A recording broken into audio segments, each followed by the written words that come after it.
Hello students, तो आज हम लोग बात करने वाले हैं मॉइस्ट हीट स्टरलाइजेशन के बारे में।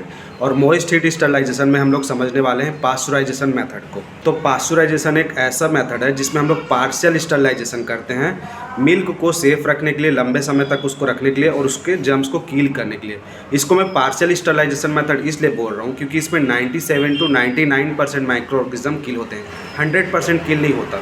और इसके साथ साथ बैक्टीरियल जो स्पोर्स हैं वो भी एक कील नहीं करता। फिर भी मिल्क को इंटेक करने के लिए वो एक सेफ जोन में आ जाता है। ठीक है, मिल्क इंटेक कर सकते हैं पास्चुराइजेशन मेथड के बाद। तो पास्चुराइजेशन को दो तरीके से अचीव किया जा सकता है। पहला जो है वो है होल्डर मेथड, सेकंड है फ्लैश मेथड।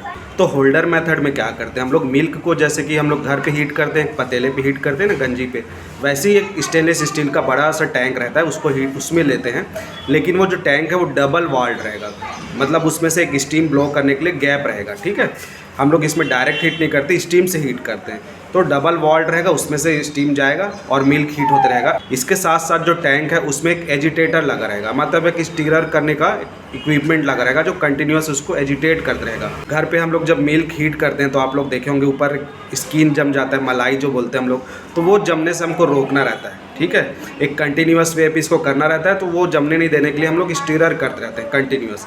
और इसमें टेम्परेचर रेंज इंपॉर्टेंट है जो कि है 62.8 डिग्री सेल्सियस फॉर 30 मिनट्स। तो इस होल्डर मेथड से लगभग हर प्रकार के बैक्टीरिया कील हो जाते हैं। माइकोबैक्टीरियम ट्यूबरकुलोसिस वो बैक्टीरिया भी कील हो जाता है इस मेथड से। ठीक है, नेक्स्ट मेथड है फ्लैश मेथड। तो इस मेथड में हम लोग टेम्परेचर को ज़्यादा रखते हैं 71.6 डिग्री सेल्सियस, लेकिन टाइम को रिड्यूस कर देते हैं। टाइम हम लोग रखेंगे सिर्फ 15 सेकेंड, याद रखो 15 सेकेंड। उसमें हो रहा था 30 मिनट्स के लिए, इसमें 15 सेकेंड। इसमें हम लोग मिल्क को हीट करते हैं फिर तुरंत कूल करते हैं, इसीलिए इसको फ्लैश मेथड बोला जाता है। और ये इंडस्ट्रियल एप्लीकेशन इसका ज़्यादा है, जहाँ पर लार्ज क्वांटिटी ऑफ मिल्क है उसको हमको करना है, क्योंकि इसमें टाइम बहुत कम लग रहा है। अब इसको करते कैसे वो आप लोग को बता देता हूँ। कुछ हॉरिजॉन्टल पाइप्स रहते हैं, ठीक है, उसमें से हम लोग मिल्क को पास करेंगे और एक तरफ से हम लोग क्या करेंगे, स्टीम को पास करेंगे।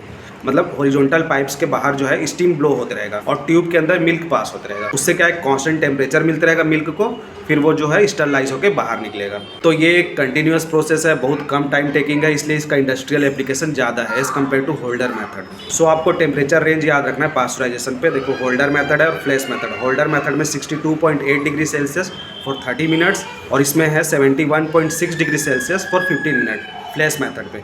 यही दो इसका मेन जो एग्जाम पॉइंट ऑफ व्यू से इंपॉर्टेंट है वो है। और ये एक पार्शियल स्टरलाइजेशन मेथड है, ये भी आप लोग याद रखना। 97 to 99% बैक्टीरिया ही कील होता है इसमें, 100% नहीं होता।